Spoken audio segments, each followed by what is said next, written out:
National movement के इस हिस्से में इतनी सारी घटनाएं, इतनी सारी डेट है कि अगर आप पढ़ना चालू करते हैं तो पढ़ते पढ़ते आप थक जाएंगे, लेकिन डेट और घटनाएं खत्म नहीं होंगी।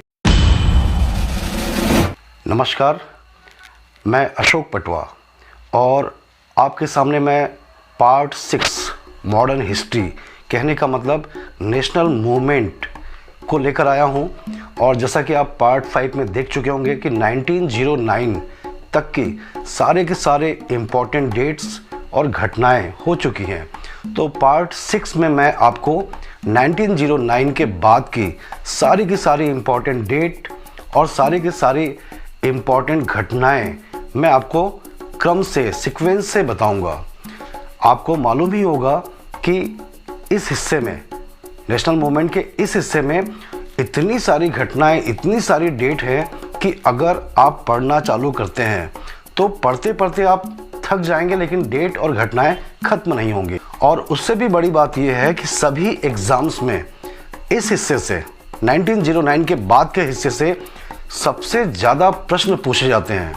और इन प्रश्न की खास बात यह है कि इनमें से अनेक क्वेश्चन ऐसे होते हैं जो सीक्वेंस पे आधारित होते हैं। मतलब इन 4-5 घटनाएं दे दी जाती हैं, उनको सही क्रम में बताइए, जमाइए, ऐसे क्वेश्चन भी आते हैं। तो इसीलिए मैं स्पेशली जोर दे के कहता हूं कि मॉडर्न हिस्ट्री को और स्पेशली नेशनल मूवमेंट को आप क्रोनोलॉजिकल अप्रोच के माध्यम से पढ़ें। तो जब हम क्रोनोलॉजिकल अप्रोच के माध्यम से पढ़ते हैं तो सारी घटनाएं हमारे दिल दिमाग में सीक्वेंस के आधार पर छपती जाती हैं। बस आप 1 या 2 बार इनको रिवीजन कर लीजिए तो ये घटनाएं और डेट आपके परमानेंट मेमोरी में छप सी जाएंगी।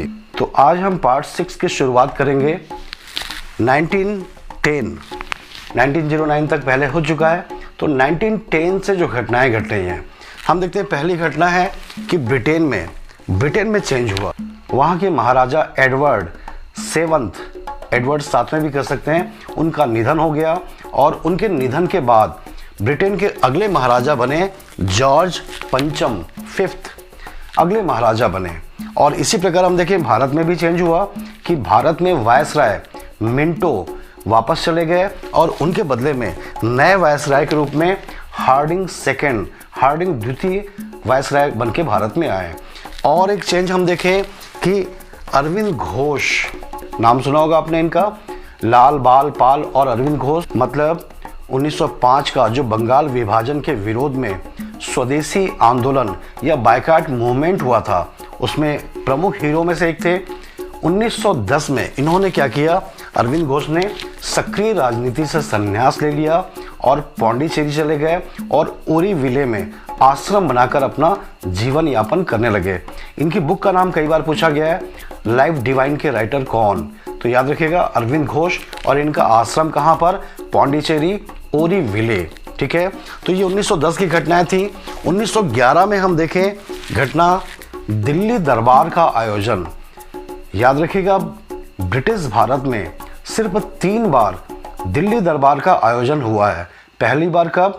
1877 में, जब महारानी विक्टोरिया के स्वागत में भारत में दिल्ली दरबार का आयोजन लॉर्ड रिपन के द्वारा करवाया गया था। दूसरी बार भारत में दिल्ली दरबार का आयोजन 1903 में लॉर्ड कर्जन के समय में हुआ था, जब ब्रिटेन के राजा कौन बने थे?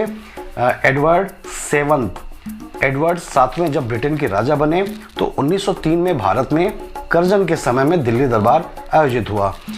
तीसरी बार दिल्ली दरबार का आयोजन जो है 1911 में किया गया और इस समय ब्रिटिश सम्राट कौन थे? जॉर्ज पंचम। वो अपने रानी के साथ भारत आए। यहाँ पर ये भी आप जरूर याद रखिएगा कि पूरे ब्रिटिश शासन में सिर्फ एक ही सम्राट भारत आया। कोई भी राजा रानी में आप देखें तो सिर्फ एक ही राजा ऐसा हुआ जो भारत में आया था। वो कौन थे? जॉर्ज पंचम। इसके पहले कोई राजा या रानी नहीं, इसके बाद भी कोई भी राजा या रानी भारत में नहीं आए थे। तो भारत आने वाले इकलौते ब्रिटिश सम्राट कौन थे? जॉर्ज पंचम 1911 के दिल्ली दरबार में। और इस दिल्ली दरबार में 2 प्रमुख काम किए गए। पहला काम ये था कि जो 1905 का बंगाल विभाजन हुआ था उस बंगाल विभाजन को रद्द कर दिया गया, बंग भंग को समाप्त करने की घोषणा कर दी गई। ठीक। और दूसरी महत्वपूर्ण घोषणा ये कि भारत की नई राजधानी दिल्ली होगी, ये घोषणा कर दिया गया। अभी तक भारत की राजधानी कलकत्ता हुआ करती थी। सिर्फ एक बार ऐसा हुआ था 1857 की क्रांति के समय कि अंग्रेजों ने अपनी अस्थायी राजधानी इलाहाबाद को डिसाइड किया था, लेकिन फिर कलकत्ता को ही हेडक्वार्टर। लेकिन 1911 में क्या हुआ, ये डिसाइड घोषणा कर दिया गया कि भारत की राजधानी कलकत्ता नहीं बल्कि दिल्ली होगी। तो याद रखिएगा 1911 की घटना है राजधानी। 1912 में हम क्या देखते हैं, राजधानी परिवर्तन, कलकत्ता से दिल्ली राजधानी परिवर्तन। इस समय भारत के वायसराय कौन थे, लॉर्ड हार्डिंग। लॉर्ड हार्डिंग का काफिला जब दिल्ली प्रवेश कर रहा था उसी समय उस काफिले में बम फेंक दिया गया और इस बम कांड में लॉर्ड हार्डिंग भी घायल हुए थे। याद रखिएगा इस केस में साजिशकर्ता जो थे वो रासबिहारी बोस थे। रासबिहारी बोस कौन, तो याद रखिएगा कि आज़ाद हिंद फौज के गठन में रासबिहारी बोस की बहुत बड़ी भूमिका थी जापान में। वैसे मैं आपको बता दूं रासबिहारी बोस भी थे और रासबिहारी घोष भी थे। रासबिहारी बोस बता ही चुका हूँ क्रांतिकारी थे भारत के। रासबिहारी घोष कौन थे, तो आप सुने भी होंगे 1907 में कांग्रेस का सूरत अधिवेशन हुआ था और उस सूरत अधिवेशन के अध्यक्ष रासबिहारी घोष को बनाया गया था। कहने का मतलब यह है कि रासबिहारी घोष कांग्रेस के उदारवादी नेता थे और रासबिहारी बोस कौन, उग्रवादी नहीं, सीधे क्रांतिकारी नेता थे भारत के। तो बहरहाल ये याद रखिएगा कि राजधानी शिफ्ट करते समय लॉर्ड हार्डिंग के काफिले के ऊपर बम फेंकने में रासबिहारी बोस की बहुत बड़ी भूमिका थी। बहुत से लोग गिरफ्तार हुए थे इसमें। इसके अलावा हम देखें 1912 में ही बांकीपुर अधिवेशन कांग्रेस का, और ये 1912 का बांकीपुर अधिवेशन इसलिए फेमस है कि जवाहरलाल नेहरू पहली बार कांग्रेस में शामिल हुए थे। वो पहला अधिवेशन कौन सा था, बांकीपुर अधिवेशन 1912 में। नेहरू जी हमारे पहले प्राइम मिनिस्टर थे, इसलिए ये बात को भी जानना जरूरी है कि पहली बार कांग्रेस के किस अधिवेशन में नेहरू जी हिस्सा लिए थे, बांकीपुर अधिवेशन में। ठीक है। और हम देखें इसी 1912 में अल हिलाल नाम का न्यूज़पेपर मौलाना अबुल कलाम आज़ाद के द्वारा शुरू किया गया था। तो 1912 की घटना हो गई। इसके बाद हम 1913 की बात करें तो 1913 की प्रमुख घटना है गीतांजलि। नाम सुने होंगे आप, किसने लिखा है, इसके राइटर है रविन्द्रनाथ टैगोर। और आपको भी मालूम होगा कि इसी गीतांजलि की रचना के लिए रविन्द्रनाथ टैगोर को साहित्य का नोबेल मिला था। और रविन्द्रनाथ टैगोर फर्स्ट इंडियन, पहले भारतीय हैं जिनको नोबेल पुरस्कार मिला था। कब मिला था, 1913 में। ठीक है। और इसी प्रकार हम देखें 1913 में ही गदर पार्टी की स्थापना हुई। सैन फ्रांसिस्को भारत के जो क्रांतिकारी लोग थे उनका एक प्रमुख केंद्र था। तो 1913 में ही लाला हरदयाल, सोहन सिंह भाखना इत्यादि लोगों ने मिलकर 1913 में गदर पार्टी की स्थापना किया। उद्देश्य क्या था, उद्देश्य यही था कि भारत में क्रांतिकारी गतिविधियों को प्रोत्साहन देना, समर्थन देना। और सैन फ्रांसिस्को का जो गदर पार्टी का कार्यालय था, याद रखिएगा उस कार्यालय का नाम था युगांतर आश्रम। और गदर पार्टी के द्वारा जो न्यूज़पेपर चलाया गया, पत्रिका चलाई गई, उस पत्रिका का नाम भी था गदर। याद रहेगा सभी को। तो इसके बाद हम देखें 1913 में बॉम्बे क्रॉनिकल नाम का न्यूज़पेपर किसके द्वारा शुरू किया गया, फिरोज शाह मेहता के द्वारा शुरू किया गया। ठीक है। इसके बाद हम देखें 1914 की प्रमुख घटना में फॉरेस्ट रिसर्च इंस्टीट्यूट की स्थापना की गई। इसका मुख्यालय कहाँ पर है, अभी भी है ये, इसका मुख्यालय कहाँ पर है ये आप कमेंट बॉक्स में जरूर बताइएगा। ठीक है। तो फॉरेस्ट रिसर्च इंस्टीट्यूट की स्थापना कब हुई, 1914 में। इसी प्रकार हम देखें पनामा नहर का उद्घाटन इसी 1914 में ही किया गया। विश्व में अभी भी दो ही प्रमुख नहर हैं व्यापार की दृष्टि से, एक है सुएज नहर और दूसरा है पनामा नहर।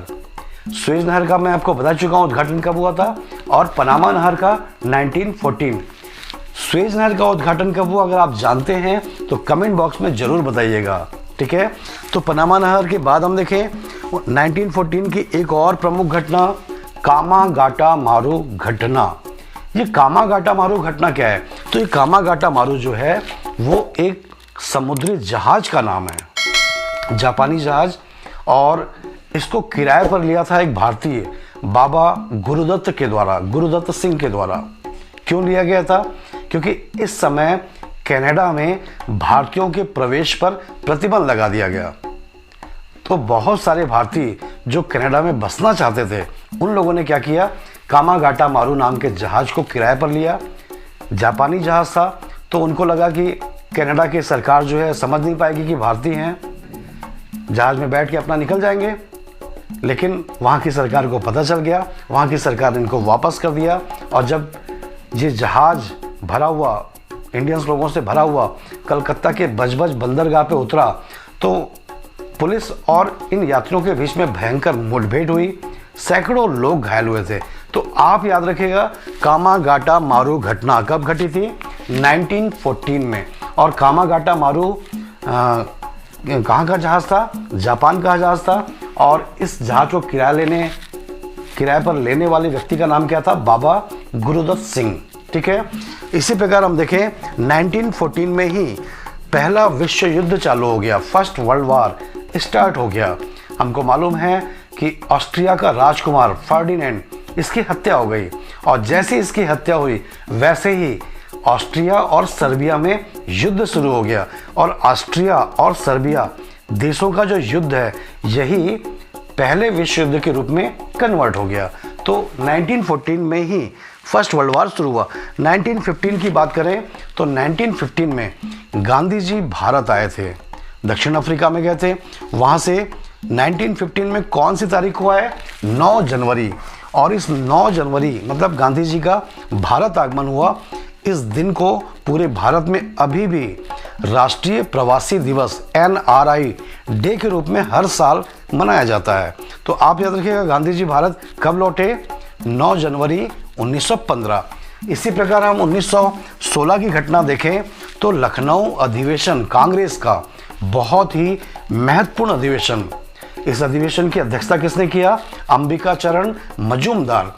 और इस अधिवेशन की 2 मुख्य बातें, ये पहला ये आप कह लीजिए कि कांग्रेस और मुस्लिम लीग दोनों के बीच नेशनल मूवमेंट को लेकर समझौता हो गया कि दोनों मिलके देश की आज़ादी की लड़ाई को लड़ेंगे। पहला महत्वपूर्ण कार्य।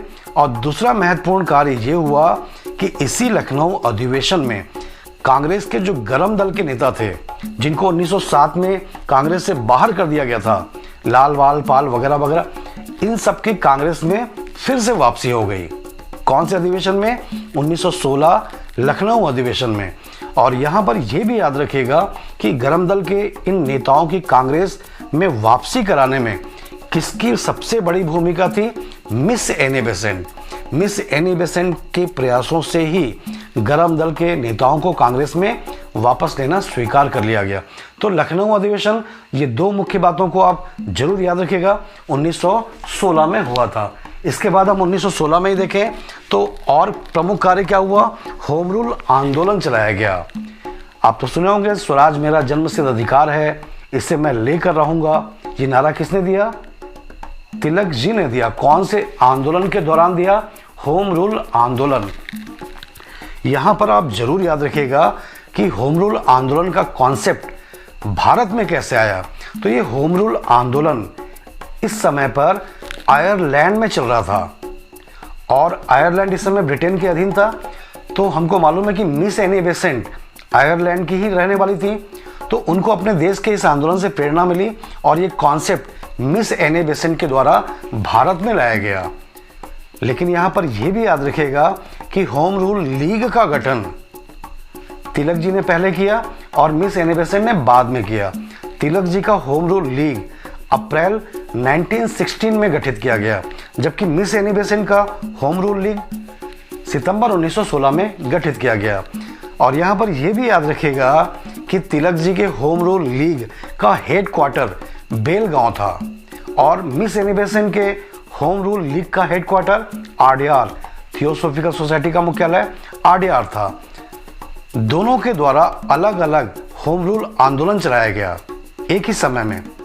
दोनों में अंतर किस बात का था, या ये कहें कि सहमति भी थी कि मध्य भारतीय क्षेत्र में तिलक जी का होम रूल आंदोलन चलेगा और बाकी शेष उत्तर दक्षिण पूर्व पश्चिम के भारत में मिस एनी बेसेंट का होम रूल आंदोलन चलेगा। दोनों नेताओं में आपसी सहमति का परिणाम निकला कि ये होम रूल आंदोलन बहुत व्यापक तौर पर 1916, 17, 18 के बीच में भारत में चलाया गया। होम रूल, हम अपने घर का शासन स्वयं करेंगे, ठीक है।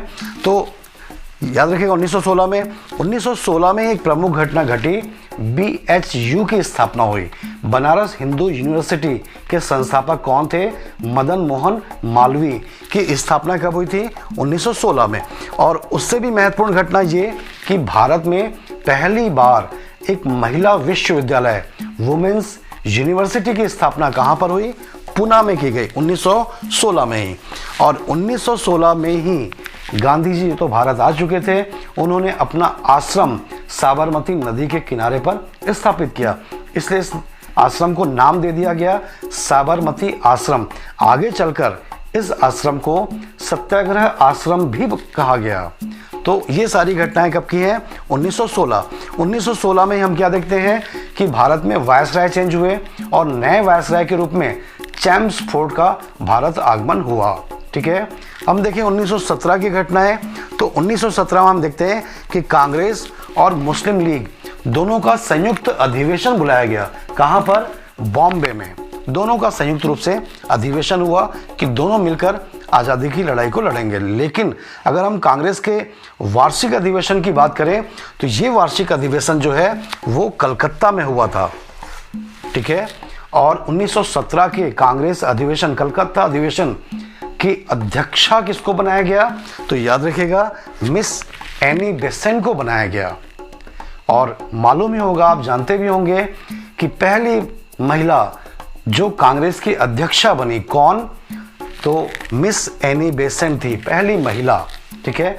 और पहली भारतीय महिला की बात होती है तो कौन बनी, वो आप कमेंट बॉक्स में जरूर बताइएगा कि पहली भारतीय महिला जो कांग्रेस की अध्यक्षा बनी वो कौन थी। और इसके बाद हम देखें 1917 में गांधी जी के द्वारा चंपारण सत्याग्रह किया गया। चंपारण कौन से राज्य में है, बिहार। तो वहाँ के नील उगाने वाले किसानों के लिए गांधी जी के द्वारा चंपारण सत्याग्रह किया गया। भारत में गांधी जी का ये पहला सत्याग्रह था। और इसी चंपारण सत्याग्रह से गांधी जी को महात्मा का टाइटल मिला। गांधी जी को महात्मा का टाइटल किसने दिया है, तो याद रखिएगा रविन्द्रनाथ टैगोर के द्वारा। किस आंदोलन के चलते, चंपारण सत्याग्रह 1917 के चलते, ठीक है। इसके बाद हम देखें इसी 1917 में हिंदू महासभा की स्थापना कहाँ पर, हरिद्वार में की गई। किसके द्वारा, मदन मोहन मालवीय, लाला लाजपत राय और भी लोगों के द्वारा 1917 में हिंदू महासभा की स्थापना हरिद्वार में की गई थी, ठीक है। और हम देखें इसी 1917 में सैडलर आयोग का गठन किया गया। शिक्षा के पर्पस से इस आयोग का गठन किया गया था, ठीक है। और हम देखिए 1917 की एक बहुत बड़ी घटना, जस्टिस पार्टी का गठन। ये जस्टिस पार्टी के संस्थापक कौन थे, त्यागराज और TM नैयर। ये TM नैयर हैं, ये त्यागराज हैं। कब गठित किया गया, 1917 में। और इस जस्टिस पार्टी को आगे चलकर हम देखते हैं दो भागों में बट गई। आज के समय में भी ये दो भागों में है, एक है DMK और एक है AIDMK, ठीक है। द्रविड़ मुनेत्र कड़गम DMK और AI मतलब ऑल इंडिया DMK। तो ये DMK AIDMK इनका पहले नाम क्या था, जस्टिस पार्टी 1917 में, ठीक है। तो याद रखिएगा इसका गठन कब हुआ था, 1917 जस्टिस पार्टी। इसके बाद हम देखें 1918 में क्या हुआ। 1918 में हम देखते हैं गांधी जी का खेड़ा सत्याग्रह, किसानों के लिए खेड़ा सत्याग्रह किया गया। 1918 में हम देखें गांधी जी के द्वारा अहमदाबाद में कारखाना मजदूरों के लिए पहली बार आंदोलन किया गया और पहली बार भूख हड़ताल का प्रयोग किया गया। यहाँ पर आप इस बात को जरूर याद रखिएगा कि भूख हड़ताल भारत में पहली बार किसने प्रयोग किया था, गांधी जी ने प्रयोग किया था। किस लिए? तो अहमदाबाद के मिल मजदूरों के आंदोलन के लिए किया था। कब की बात है? 1918। ठीक है। इसी प्रकार हम देखें 1918 में ही दिल्ली अधिवेशन कांग्रेस का, और कांग्रेस के दिल्ली अधिवेशन में अध्यक्ष किसको बनाना तय किया गया? बाल गंगाधर तिलक को तय किया गया। लेकिन तिलक जी को इसी समय ब्रिटेन जाना पड़ गया। तिलक जी ब्रिटेन इस समय क्यों चले गए थे? ये बहुत अच्छा केस है, आप भी याद रखिएगा। देखिए, तिलक जी को भारतीय अशांति का जनक कहा गया है। किसने कहा है? तो वो व्यक्ति थे वैलेंटाइन शिरोल। वैलेंटाइन शिरोल ने बाल गंगाधर तिलक को भारतीय अशांति का जनक कहा था। तो इसी कारण तिलक जी इनके ऊपर मानहानि का केस कर दिए थे, और इसी मानहानि के केस के चलते तिलक जी को ब्रिटेन जाना पड़ा। और जब तिलक जी ब्रिटेन चले गए तो फिर अध्यक्ष किसको बनाया गया? मदन मोहन मालवीय को बनाया गया। और यहाँ पर एक क्वेश्चन कई बार आया है कि निम्न बड़े नेताओं में से कौन कभी भी कांग्रेस का अध्यक्ष नहीं बना? तिलक जी। क्योंकि जब तिलक जी को अध्यक्ष बनाना तय किया गया उस समय तिलक जी ब्रिटेन चले गए थे वैलेंटाइन शिरोल के खिलाफ मानहानि का दावा करने के लिए। ठीक है।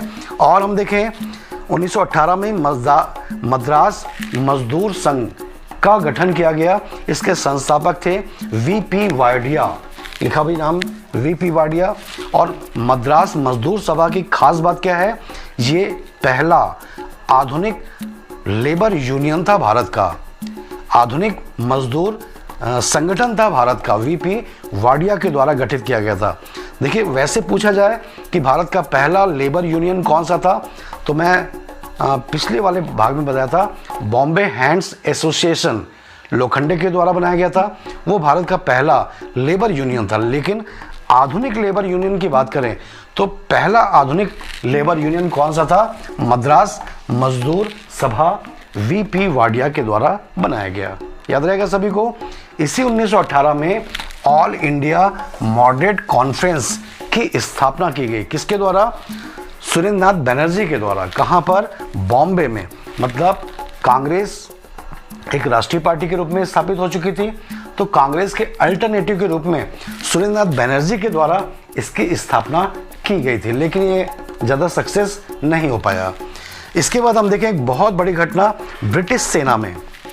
ब्रिटिश सेना के स्ट्रक्चर में चेंज हुआ और ये नियम बना दिया गया कि सेना में ऑफिसर के पद के लिए अब भारतीयों को लिया जाएगा। मतलब अब भारतीय ऑफिसर के पद पर नियुक्त किए जा सकते हैं सेना में। कहने का मतलब 1918 के पहले भारतीयों को सेना में ऑफिसर की पोस्ट नहीं मिलती थी। 1918 से ही चालू किया गया।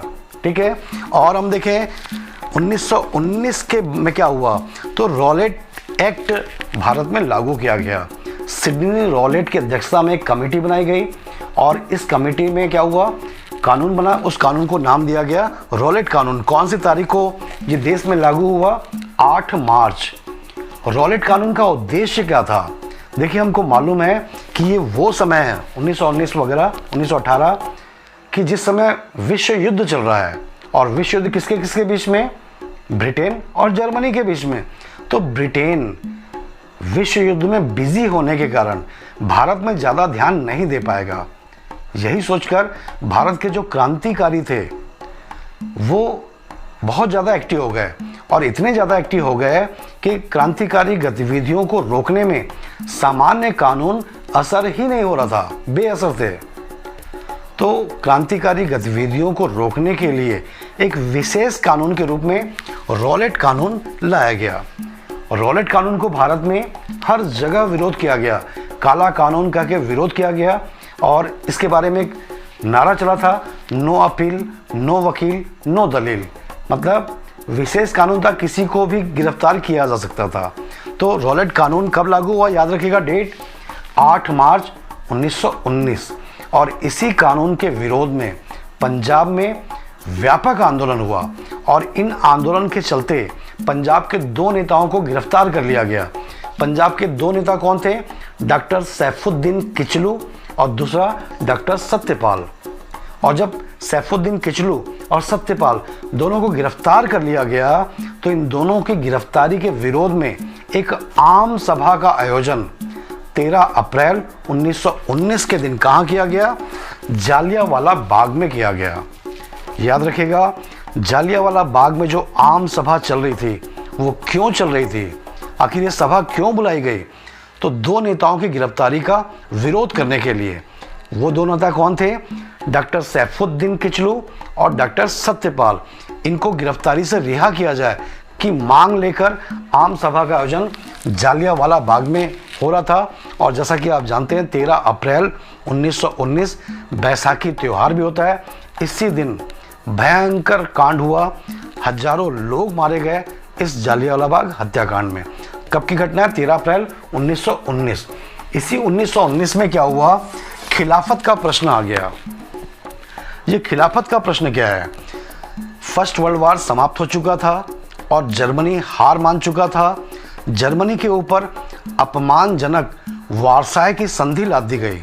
और सिर्फ जर्मनी के ऊपर ही नहीं, जर्मनी के साथ जो जो देशों ने सहयोग किया था, जर्मनी की ओर से लड़े थे, उनके ऊपर भी अपमानजनक संधि लाद दी गई। जर्मनी का ही एक सहयोगी था तुर्की, जहां अभी हाल में भूकंप आया था, तो तुर्की के ऊपर भी अपमानजनक संधि लाद दी गई। और तुर्की का जो राजा होता है उसको खलीफा कहते हैं। और खलीफा जो भी होता है वो पूरे विश्व के मुसलमानों का मुखिया, धार्मिक और राजनीतिक मुखिया माना जाता है। तो खलीफा की शक्तियों को अंग्रेजों ने क्या किया? शून्य कर दिया संधि के माध्यम से। अब तुर्की में खलीफा की शक्तियों को शून्य करने का पूरे विश्व के मुसलमानों में भयंकर आक्रोश, भारतीय मुसलमानों में भी आक्रोश हुआ।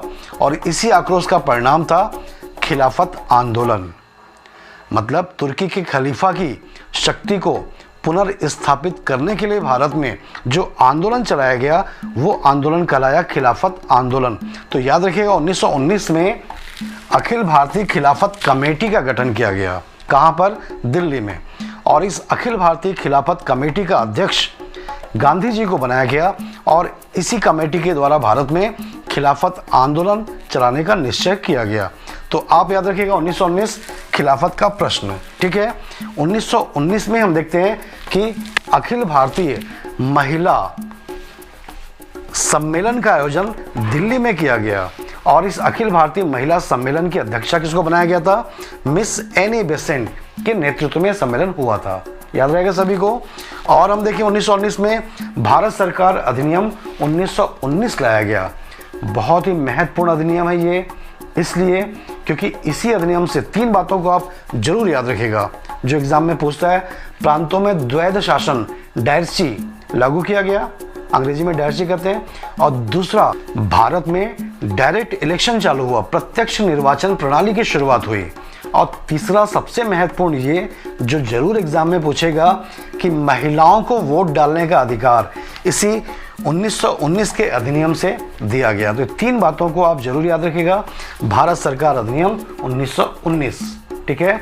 और हम देखें 1919 में ही गांधी जी के द्वारा यंग इंडिया और नवजीवन नामक न्यूज़पेपर जो है शुरू किया गया। गांधी जी 3 न्यूज़पेपर चलाए थे, एक यंग इंडिया, एक नवजीवन, ये 1919 में। और आगे चलकर 1933 में 33 में हरिजन नाम का न्यूज़पेपर भी गांधी जी के द्वारा शुरू किया गया था। ठीक है। अब हम देखें 1920 में, तो 1920 में असहयोग आंदोलन हुआ। कुल मिला के बहुत सारी घटनाएं घट गई थी। घटनाओं में हम देखें रॉलेट कानून आ चुका था, फिर जालियांवाला बाग हत्याकांड हो चुका था, फिर खिलाफत का प्रश्न आ चुका था। तो इन सारी घटनाओं को लेकर गांधी जी के द्वारा असहयोग आंदोलन चालू करने का निर्णय लिया। गांधी जी के द्वारा असहयोग आंदोलन का प्रस्ताव तैयार किया गया और असहयोग आंदोलन जो है 1 अगस्त 1920 को पूरे देश में शुरू हो गया। ठीक है। डेट को याद रखिएगा, 1 अगस्त 1920 असहयोग आंदोलन शुरू हुआ। और हम एक महत्वपूर्ण घटना देखते हैं 1920 में, SP सिन्हा। याद रखिएगा 1909 में आप पिछली क्लास में देखे थे कि वायसराय की कार्यकारिणी में शामिल होने वाला पहला भारतीय कौन था? सत्येंद्र प्रसाद सिन्हा, SP सिन्हा। ठीक है। इसी प्रकार से 1920 में SP सिन्हा को बिहार और उड़ीसा जो स्टेट था उस समय, वहाँ का गवर्नर बनाया गया। ठीक है। ये भी याद रखिएगा कि पहला भारतीय जो ब्रिटिश शासन में गवर्नर बना, राज्यपाल भी कह सकते हैं उसको, गवर्नर बना, वो कौन था? एसपी सिन्हा। कब? 1920 में। कहाँ पर? बिहार और उड़ीसा स्टेट में। याद रहेगा सभी को। और हम देखें 1920 में क्या हुआ? AMU अलीगढ़ मुस्लिम यूनिवर्सिटी की स्थापना हुई। ठीक है। और हम देखें 1920 में अखिल भारतीय ट्रेड यूनियन कांग्रेस की स्थापना की गई और इसके पहले अध्यक्ष कौन बने? तो याद रखिएगा लाला लाजपत राय। और ये अधिवेशन कहाँ बुलाया गया? बॉम्बे में बुलाया गया। Akhil Bharatiya trade union Congress Bombay 1920। लाला लाजपत राय इसके पहले अध्यक्ष बने थे। वैसे इस यूनियन कांग्रेस में हम देखें, ट्रेड यूनियन कांग्रेस में जो भी राष्ट्रीय कांग्रेस का अध्यक्ष होता था उस समय, वही इस ट्रेड यूनियन कांग्रेस का भी अध्यक्ष था। जैसे 1920 में लाला लाजपत राय कांग्रेस के अध्यक्ष थे, तो इस ट्रेड यूनियन के कांग्रेस के भी अध्यक्ष लाला जी रहे। 1929 की बात करें तो जवाहरलाल नेहरू कांग्रेस के अध्यक्ष थे, तो ट्रेड यूनियन कांग्रेस के अध्यक्ष भी नेहरू जी। तो आज़ादी की पहले ऐसी परंपरा थी। ठीक है। 1920 में हम देखते हैं आत्मसम्मान आंदोलन दक्षिण भारत में शुरू किया गया। किसके द्वारा शुरू किया गया? तो याद रखिएगा EV रामास्वामी नायकर। EV रामास्वामी नायकर दक्षिण भारत में आज भी पूजे जाते हैं। इनकी बहुत सारी मूर्तियां हैं। आप नाम सुनेंगे पेरियार का। पेरियार का मतलब होता है महान आत्मा। ये पेरियार के नाम से किसको जाना जाता है? तो याद रखिएगा EV रामास्वामी नायकर। और इन्होंने दक्षिण भारत की निम्न जाति के लोगों में आत्मसम्मान आंदोलन शुरू किया था। कब? 1920 में। ठीक है। और 1920 की बात हम करें तो भारतीय कम्युनिस्ट पार्टी की स्थापना हुई। किसके द्वारा? MN रॉय के द्वारा। और MN रॉय और उनके सहयोगियों ने मिलकर क्या किया? ताशकंद, उस समय रशिया में था, ताशकंद में भारतीय कम्युनिस्ट पार्टी की स्थापना की घोषणा किया था। ठीक है। और हम देखें 1921, तो 1921 में भारत के नए वायसराय कौन बने? Lord reading. और इन्हीं लॉर्ड रीडिंग के समय में 1921 में प्रिंस ऑफ वेल्स का भारत आगमन हुआ। प्रिंस ऑफ वेल्स भारत आए और भारत में जहां जहां गए उनका विरोध हुआ, बायकॉट किया गया, हड़ताल किया गया। ठीक है। ब्रिटेन के राजकुमार का विरोध हुआ था, मतलब इंसल्ट हुई थी। बहरहाल जो भी हो, तो 1921 में ही हम देखें चैम्बर ऑफ प्रिंसेस का गठन किया गया। ब्रिटिश राजकुमार आए हैं तो यहाँ पे क्या हुआ? Chamber of princess. ये चैम्बर ऑफ प्रिंसेस क्या था? तो जो भारत के राजा महाराजा वर्ग था, ठीक है, 500 समथिंग राजा उनकी रियासतें थी, तो उनको लेकर एक कमेटी बनाई गई और उसी कमेटी का नाम था चैम्बर ऑफ प्रिंसेस। काम क्या था? ब्रिटिश सरकार को सलाह देना। तो ब्रिटिश सरकार को सलाह देने वाले संस्था के रूप में चैम्बर ऑफ प्रिंसेस, गलत बोल दिया मैं, चैम्बर ऑफ प्रिंसेस की स्थापना जो है 1921 में हुई थी। ठीक है। इसी प्रकार हम देखें 1921 की बहुत बड़ी घटना मोपला विद्रोह। दक्षिण भारत में मोपला किसानों ने विद्रोह कर दिया, लेकिन ये विद्रोह इतना व्यापक हुआ कि आगे चलकर इसको सांप्रदायिक रंग दे दिया गया। यहाँ पे क्या था? दक्षिण भारत में जो किसान वर्ग था वो मुस्लिम थे और जो जमींदार वर्ग था वो हिंदू थे। तो जो किसान वर्ग है उन्होंने अपने जमींदारों के खिलाफ विद्रोह किया, तो एंगल क्या हो गया? हिंदू मुस्लिम। जो भी हो, 1921 मोपला विद्रोह जरूर याद रखेगा। और इन मोपला किसानों को ब्रिटिश सरकार के द्वारा बहुत बुरी तरह से यातना प्रताड़ना देकर इस विद्रोह को खत्म किया गया। ठीक है।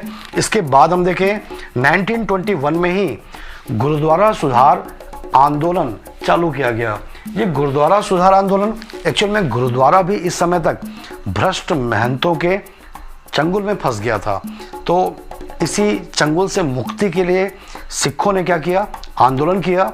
और इसी आंदोलन का नतीजा निकला कि महंतों के चंगुल से मुक्त होकर शिरोमणि गुरुद्वारा कमेटी का गठन किया गया और इसी कमेटी के द्वारा सारे गुरुद्वारों को अब मैनेज किया जाता है। तो ये गुरुद्वारा सुधार आंदोलन कब चालू हुआ था? तो याद रखिएगा 1921 में। इसी 1921 में हम देखते हैं रविन्द्रनाथ टैगोर के द्वारा पश्चिम बंगाल में विश्व भारती विश्वविद्यालय की स्थापना की गई और इसी विश्व भारती विश्वविद्यालय को हम शांति निकेतन के नाम से जानते हैं। ठीक है। और हम देखें 1921 में ही हड़प्पा सिंधु घाटी सभ्यता में खोजा गया पहला स्थल कौन सा था? हड़प्पा। ठीक है, तो इसकी खुदाई शुरू की गई। यह कह लें कि सिंधु घाटी सभ्यता की शुरुआत इसी हड़प्पा की खुदाई से 1921 से हुई। इस समय भारतीय पुरातत्व विभाग के महानिदेशक, मैं बताऊं कि आप बताएंगे? वो आप बताइएगा। ठीक है, हड़प्पा का उत्खनन शुरू किया गया दयाराम साहनी के नेतृत्व में। तो पुरातत्व विभाग का महानिदेशक कौन था, वो आपको कमेंट बॉक्स में बताना है 1921 में कौन था। ठीक है, इसके बाद हम 1922 की बात करें तो चौरी चौरा कांड, बहुत बड़ी घटना थी। चौरी चौरा जो कि आज के यूपी में है। इस समय देश में व्यापक तौर पर इस समय में असहयोग आंदोलन चल रहा था। उसी समय क्या हुआ, चौरी चौरा गांव में वहाँ के किसानों ने कह लीजिए, वहाँ के सत्याग्रहियों ने कह लीजिए कि पुलिस के ऊपर धावा बोल दिया। क्रिया प्रतिक्रिया का नतीजा था और थाने में आग लगा दिया। कहते हैं कि 22 या 23 पुलिस वाले इस कांड में जिंदा जल के मर गए। गांधी जी को बहुत दुख हुआ और उन्होंने इस असहयोग आंदोलन को इसी घटना के कारण रद्द करने की घोषणा कर दिया। तो याद रखिएगा, चौरी चौरा कांड कब हुआ था? 5 फरवरी। और गांधी जी के द्वारा इसकी घोषणा, रद्द करने की घोषणा कब किया गया? 12 फरवरी। और ये रद्द करने की घोषणा कहाँ से लिया गया था? बारदोली, गुजरात। उस समय गांधी जी बारदोली में थे। और आपको बता दूं, इस समय असहयोग आंदोलन अपने चरम पर था और बारदोली में गांधी जी इस बात को लेकर विचार कर रहे थे कि अब आंदोलन में लगान को नहीं देना भी शामिल करना पड़ेगा। और लगान नहीं देना अगर शामिल हो जाता तो यकीन जानिए ये बहुत बड़ा कदम होता और भारत में ब्रिटिश शासन को बोरिया बिस्तर बंद करके जाना पड़ता। लेकिन दुर्भाग्य से क्या हुआ, ऐसा नहीं हो पाया। उसके पहले ही चौरी चौरा कांड घट गया और इसी कांड के कारण गांधी जी ने अपने असहयोग आंदोलन को वापस ले लिया। इसके बाद हम देखें 1923 और 1923 की प्रमुख घटना है स्वराज पार्टी की गठन। स्वराज पार्टी का गठन क्यों किया गया? देखिए क्या हुआ, असहयोग आंदोलन समाप्त हो चुका था और इसी समय 1919 के अधिनियम के द्वारा भारत में पहली बार इलेक्शन डिक्लेयर कर दिए गए। कब? 1923 में। अब कांग्रेस ने क्या किया, इन इलेक्शन का बहिष्कार करने का निर्णय लिया कि इस इलेक्शन में कांग्रेस शामिल नहीं होगी। कुछ कांग्रेसी ऐसा सोच रहे थे कि चुनाव के बहिष्कार से मिलेगा क्या, आखिर चुनाव तो होगा अपनी जगह, तो ज़्यादा अच्छा ये है कि हम चुनाव में पार्टिसिपेट करें, चुनाव जीतें, संसद में पहुँचें और संसद को हम बिल्कुल ठप कर दें। तो कांग्रेस ने इनकी राय को तो नहीं माना, लेकिन हाँ, ऐसे कांग्रेसियों को चुनाव लड़ने की अनुमति दे दिया। ठीक है, बस एक शर्त कि आप कांग्रेस के नाम का उपयोग नहीं करेंगे। तो ऐसे कांग्रेसी जो चुनाव लड़ना चाहते थे, उन्होंने क्या किया, एक नई पार्टी का गठन किया 1923 में, स्वराज पार्टी। कहाँ पर? इलाहाबाद में। और इसके पहले अध्यक्ष बनाए गए चित्तरंजन दास और पहले महासचिव बनाए गए कौन? मोतीलाल नेहरू। और 1923 में ही एक बहुत बड़ी घटना हुई कि लॉर्ड रेडिंग ने अपने विशेषाधिकार का प्रयोग किया और विशेषाधिकार का प्रयोग करके भारत में नमक कर कानून बना दिया। और ये नमक कर कानून क्या था? बहुत ही महत्वपूर्ण कानून था कि भारत में किसी को भी नमक बनाने और बेचने की अनुमति नहीं रहेगी। कहने का मतलब, नमक बनाने से लेकर नमक बेचने तक सब कुछ एकाधिकार रहेगा किसका? ब्रिटिश सरकार का। ठीक है, तो आप सुने भी होंगे नमक उस ज़माने में बहुत महंगा था। पहले के समय में नमक का मूल्य इतना ज़्यादा कि आप सुने भी होंगे, फिल्मों के डायलॉग होते थे, कमीने तूने मेरा नमक खाया है, क्योंकि उस समय नमक बहुत महंगा था। तो पूरी तरह सरकार के हाथ में आ गया नमक कर कानून के द्वारा। तो ये विशेषाधिकार का प्रयोग करके कानून बनाया गया। इसी 1923 में क्या हुआ, तुर्की में क्या हुआ? तुर्की में कमाल पाशा के नेतृत्व में एक धर्मनिरपेक्ष सरकार की स्थापना हो गई। आप सुने भी होंगे तुर्की का पिता किसको कहा गया है? तो तुर्की का पिता किसको कहा गया? कमाल पाशा। उन्होंने एक ऐसा देश जो कट्टरपंथी मुसलमानों का था, उसको बिल्कुल काया पलट कर दिया। मतलब बिल्कुल मॉडर्न यूरोपियन कंट्री की तरह बना दिया। कौन? कमाल पाशा। तो जो भी हो, 1923 में कमाल पाशा के नेतृत्व में तुर्की में धर्मनिरपेक्ष सरकार की स्थापना हुई। इसका प्रभाव भारत में खिलाफत आंदोलन के ऊपर पड़ा।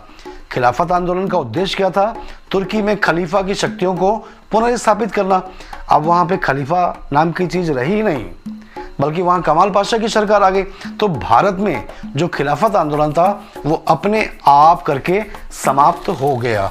तो खिलाफत आंदोलन इसी कमाल पाशा की सरकार के साथ ही 1923 में समाप्त हो गया। ठीक है। इसके बाद हम देखें 1923 में ही स्वतंत्र कांग्रेस पार्टी की स्थापना हुई। किसके द्वारा? तो याद रखिएगा, मदन मोहन मालवीय और लाला लाजपत राय, इनके द्वारा एक नई पार्टी के रूप में स्वतंत्र कांग्रेस पार्टी स्थापित की गई। हालांकि उतना महत्वपूर्ण पार्टी नहीं, लेकिन फिर भी याद रखने में क्या है। और इसी प्रकार हम देखते हैं गिरनी कामगार यूनियन, बहुत बड़ा मजदूर यूनियन है, कपड़ा मजदूरों का यूनियन था गिरनी कामगार यूनियन। कहाँ पर? बॉम्बे में। और ये कब स्थापित हुआ? याद रखिएगा 1923 में। ठीक है। इसी प्रकार हम 1924 की बात करें तो हमको मालूम है कि 1924 में कांग्रेस का अधिवेशन कहाँ बुलाया गया? बेलगांव। कहाँ गया? बेलगांव में बुलाया गया। और इस बेलगांव अधिवेशन की खास बात क्या है? खास बात यह है कि गांधी जी इस अधिवेशन के अध्यक्ष थे। और दूसरी बड़ी बात यह है कि गांधी जी इसके बाद कभी भी कांग्रेस के अध्यक्ष नहीं बने। गांधी जी पहली और अंतिम बार कांग्रेस के अध्यक्ष बने कब और कहां? 1924 बेलगांव अधिवेशन। याद रहेगा सभी को। इसी प्रकार हम देखें 1924 में HRA की स्थापना की गई। भारत का जो क्रांतिकारी वर्ग था, क्रांतिकारी मतलब जो गोलियों के माध्यम से, बम के माध्यम से भारत को आज़ाद कराना चाहता था, वो लोगों ने क्या किया? HRA, हिंदुस्तान रिपब्लिक एसोसिएशन की स्थापना किया। और इसकी स्थापना के पीछे सचिन नाथ सान्याल, राजेंद्र दहड़ी, चंद्रशेखर आज़ाद, राम प्रसाद बिस्मिल, बहुत सारे क्रांतिकारियों की भूमिका थी। 1924 में HRA की स्थापना हुई क्रांतिकारियों के द्वारा। 1925 की बात करें हम तो 1925 में इसी HRA संस्था के द्वारा घटना को अंजाम दिया गया। और उस घटना का नाम क्या था? काकोरी कांड। एक्चुअल में काकोरी जो है वो एक रेलवे स्टेशन का नाम है। अभी भी लखनऊ के पास में काकोरी नाम की जगह है। तो 1925 में इसी काकोरी स्टेशन के पास में क्रांतिकारियों ने ट्रेन को लूट लिया। क्यों लूट लिया? क्योंकि उनको हथियार चाहिए थे और अपना मूवमेंट विस्तार करने के लिए उनको पैसे की भी जरूरत थी। तो उस समय एक ट्रेन में हथियार और खजाना जो है ब्रिटिश सरकार का वो जा रहा था। तो इसको लूटने का काम किया गया काकोरी कांड में। और आगे चल के सारे क्रांतिकारी गिरफ्तार हो गए चंद्रशेखर आज़ाद को छोड़कर। इस काकोरी केस में आप नाम सुनेंगे, राम प्रसाद बिस्मिल को मौत की सज़ा हुई, अशफाक उल्लाह खान को मौत की सज़ा। तो 1925 काकोरी कांड। ठीक है। और हम देखें 1925 में ही विट्ठल भाई पटेल लेजिस्लेटिव असेंबली के चेयरमैन बने, मतलब अध्यक्ष। लेजिस्लेटिव असेंबली मतलब यहाँ पर विधानसभा ही कहा गया, सेंट्रल का विधानसभा के अध्यक्ष बनाए गए विट्ठल भाई पटेल। तो पहले भारतीय जो स्पीकर कह सकते हैं बनाए गए कौन थे? विट्ठल भाई पटेल 1925 में। ठीक है। 1925 में ही अखिल भारतीय दलित वर्ग एसोसिएशन की स्थापना की गई। डॉक्टर अंबेडकर के द्वारा दलित वर्ग एसोसिएशन की स्थापना 1925 में की गई। 1926 की बात करें तो ऑल इंडिया वुमेन्स कॉन्फ्रेंस की स्थापना किया गया बड़ौदा की महारानी के नेतृत्व में। आप भी बिल्कुल ऐसे याद रखिएगा। ऑल इंडिया वुमेन कॉन्फ्रेंस की स्थापना कब? 1926। कौन थी संस्थापिका? बड़ौदा महारानी। ठीक है। और हम देखें 1926 में ही भारत में रुपए का अवमूल्यन किया गया। ये आज़ादी के पहले, आज़ादी के बाद हम देखें 3 बार अवमूल्यन हो चुका है, लेकिन आज़ादी के पहले भी रुपए का अवमूल्यन होता रहा है। तो 1926 के बाद हम देखें 1927 की घटना। और 1927 में ब्रिटेन में साइमन कमीशन का गठन किया गया। जो 1919 के अधिनियम के तहत भारत में द्वैध शासन लागू किया गया था, डायरेक्सी लागू किया गया था, उस डायरेक्सी के साथ एक खास बात यह थी कि 10 साल बाद इसकी समीक्षा के लिए एक आयोग बनाया जाएगा। 10 साल के पहले ही साइमन कमीशन का गठन कर दिया गया। जॉन साइमन इसमें अध्यक्ष थे और इसके अलावा 6 और भी मेंबर थे। ठीक है, भारतीयों ने इस आयोग का विरोध करने का निर्णय लिया। क्यों? क्योंकि इस आयोग में, इस कमीशन में सारे के सारे ब्रिटिश थे, सारे के सारे गोरे थे, कोई भी व्यक्ति भारतीय नहीं था। और ये भारत में क्यों आ रहे हैं कि भारतीयों के ऊपर क्या प्रभाव पड़ रहा है? तो भारतीयों की मांग थी कि इस कमीशन में कम से कम कुछ भारतीयों को रखा जाए ताकि वो भारतीयों की भावना को सही तरीके से रिप्रेजेंट कर सके। यहाँ पर एक बात जरूर याद रखिएगा कि साइमन कमीशन में लॉर्ड एटली भी मेंबर थे। लॉर्ड एटली, क्लेमेंट एटली नाम सुना होगा। लेबर पार्टी के प्रतिनिधि के रूप में लॉर्ड एटली भी इस कमीशन में मेंबर थे। भारत जब आज़ाद हुआ उस समय ब्रिटेन का प्राइम मिनिस्टर कौन था? लॉर्ड एटली। तो वो भी इस साइमन कमीशन में मेंबर थे। तो कुल मिला के जॉन साइमन और 6 और मेंबर, टोटल कितने हो गए? 7 सदस्यों वाला ये साइमन कमीशन की घोषणा कब की गई? 1927 में। और इस कमीशन का विरोध करने के लिए एक सर्वदलीय सम्मेलन बुलाया गया। कहाँ पर? याद रखिएगा, इलाहाबाद में। और इलाहाबाद में ये सर्वदलीय सम्मेलन ने तय किया कि 3 फरवरी 1928 में 3 फरवरी को साइमन कमीशन जब भारत में आएगा तो पूरे भारत में अखिल भारतीय हड़ताल किया जाएगा, विरोध किया जाएगा। तो ये विरोध करने का निर्णय करने के लिए सर्वदलीय सम्मेलन कहाँ बुलाया गया था? तो आप याद रखिएगा, इलाहाबाद में बुलाया गया था। और हम देखें 1928 की प्रमुख बातें, तो 3 फरवरी को जब साइमन कमीशन भारत आया 1928 3 फरवरी, तो पूरे भारत में इस आयोग का विरोध किया गया। साइमन गो बैक के नारे लगाए गए। और जब साइमन कमीशन लाहौर पहुंचा तो लाहौर में भी इसी प्रकार की एक रैली और हड़ताल का आयोजन किया गया। और इसका नेतृत्व कौन कर रहे थे? लाला लाजपत राय। और इस रैली और इस हड़ताल में भयंकर लाठीचार्ज हुई और इस लाठीचार्ज के कारण लाला जी की मौत हो गई। लाला जी की मौत का बदला किसने लिया? भगत सिंह। तो जो लाहौर के असिस्टेंट पुलिस कमांडेंट थे, कैप्टन थे, कैप्टन सैंडर्स, उनको मारकर भगत सिंह ने लाला लाजपत राय की मौत का बदला लिया। आप जरूर याद रखिएगा कि भगत सिंह को जो मृत्युदंड की सजा हुई थी वो असेंबली में बम फेंकने के कारण नहीं हुई थी, बल्कि सैंडर्स मर्डर केस, जिसको लाहौर केस के नाम से जाना जाता है, इसी सैंडर्स मर्डर केस के कारण भगत सिंह को मृत्युदंड की सजा हुई थी। तो बहरहाल लाला जी की मौत का बदला भगत सिंह ने सैंडर्स को मारकर 1928 में ही लिया था। ठीक है। और 1928 में क्या हुआ? बारदोली सत्याग्रह। बारदोली कहाँ पर है? गुजरात। तो वहाँ किसानों को लेकर एक मूवमेंट हुआ, बारदोली सत्याग्रह। और जब ये मूवमेंट सफल हुआ, बारदोली सत्याग्रह जब सफल हुआ, तो वहाँ की महिलाओं ने इस आंदोलन के नेता को सरदार का टाइटल दिया। तो आप समझ ही गए होंगे इस आंदोलन का नेता कौन था? सरदार पटेल। तो वल्लभ भाई पटेल को सरदार का टाइटल किस आंदोलन से मिला था? बारदोली सत्याग्रह 1928 से मिला था। आप जरूर याद रखिएगा। ठीक है। और 1928 की एक और महत्वपूर्ण बात कि नेहरू जी की अध्यक्षता में युवा कांग्रेस की स्थापना की गई। कांग्रेस में युवाओं की जो ब्रांच होती है वो युवा कांग्रेस, इसकी स्थापना 1928 में कलकत्ता में की गई थी। और नेहरू जी के सहयोगी कौन थे? उनके परम मित्र सुभाष चंद्र बोस। तो इन दोनों ने मिलकर युवा कांग्रेस की स्थापना किया।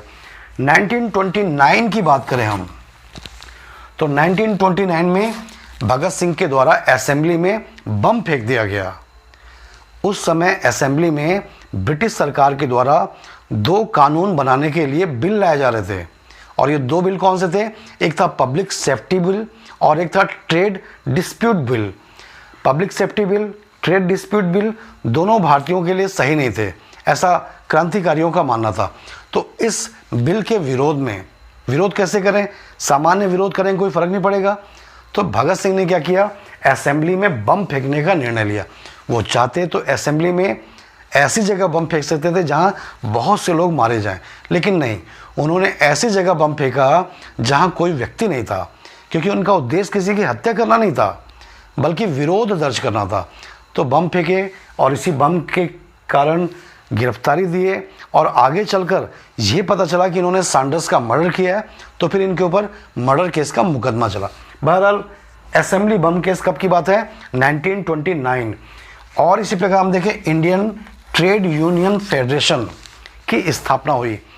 देखिए अभी मैं बताया था कि ट्रेड यूनियन कांग्रेस की स्थापना, तो इसी ट्रेड यूनियन कांग्रेस से अलग होकर किसने, एम.एन. जोशी के द्वारा एक नया फेडरेशन बनाया गया। कौन सा, इंडियन ट्रेड यूनियन फेडरेशन। कब, 1929। कौन थे संस्थापक, एम.एन. जोशी। इसी प्रकार हम देखें 1929 में Akhil Bharatiya Muslim socialist party, Samajwadi Muslim party की स्थापना किसके द्वारा की गई, मौलाना अबुल कलाम आज़ाद के द्वारा की गई। इसी प्रकार हम 1929 में देखें तो कांग्रेस का 44वें नंबर का अधिवेशन हुआ। इस नंबर को याद रखिएगा कि 1929 का लाहौर अधिवेशन कौन से नंबर का अधिवेशन था, 44 नंबर का अधिवेशन था। और इस अधिवेशन में कांग्रेस के अध्यक्ष किसको बनाया गया, जवाहरलाल नेहरू को बनाया गया। और आप जानते भी होंगे कि कांग्रेस के इसी लाहौर अधिवेशन में पहली बार पूर्ण स्वतंत्रता को लक्ष्य घोषित किया गया। कईयों बार एग्जाम में पूछा गया है कि कांग्रेस से पहली बार पूर्ण स्वतंत्रता को लक्ष्य किस अधिवेशन में डिक्लेयर किया गया, लाहौर। और इस अधिवेशन के अध्यक्ष कौन थे, जवाहरलाल नेहरू। और 31 दिसंबर 1929 को लाहौर में रावी नदी के किनारे पर तिरंगा झंडा फहराकर स्वराज दिवस मनाया गया। और ये भी तय किया गया कि हर साल, अब से हर साल 26 जनवरी को पूर्ण स्वराज दिवस, देखिए स्वतंत्रता को उस समय स्वराज कहते थे, तो पूर्ण स्वराज दिवस के रूप में मनाया जाएगा। कब, 26 जनवरी। तो 1930, 31, 47 तक लगातार हर साल पूरे देश में भारत के लोगों के द्वारा पूर्ण स्वराज दिवस 26 जनवरी को मनाया जाना इसी अधिवेशन में तय किया गया। ठीक है, आप देखे होंगे 26 जनवरी को भारत में गणतंत्र दिवस, संविधान लागू क्यों किया गया, इसी दिन को यादगार बनाने के लिए, क्योंकि आज़ादी के पहले भारत के लोग किस दिन को अपना स्वतंत्रता दिवस मनाते थे, 26 जनवरी। तो उसी को यादगार बनाए रखने के लिए 26 जनवरी को भारत में गणतंत्र दिवस मनाया जाता है। तो याद रखिएगा इसके अध्यक्ष कौन थे, जवाहरलाल नेहरू। तो ये सारी घटनाएं थी कब से कब तक, 1909 के बाद से लेकर 1929 तक। अगले भाग में 1930 से जो भी घटनाएं घटी हैं से लेकर 47 तक की घटनाओं को बताया जाएगा। आपको ये वीडियो कैसा लगा आप कमेंट करके ज़रूर बताइएगा, और अगर अच्छा लगा हो तो वीडियो को लाइक करिए और चैनल को भी सब्सक्राइब करिए, और जो भी एग्ज़ाम की तैयारी कर रहे हैं उन तक शेयर करके पहुंचा दीजिए। आपने समय दिया इसके लिए बहुत बहुत धन्यवाद।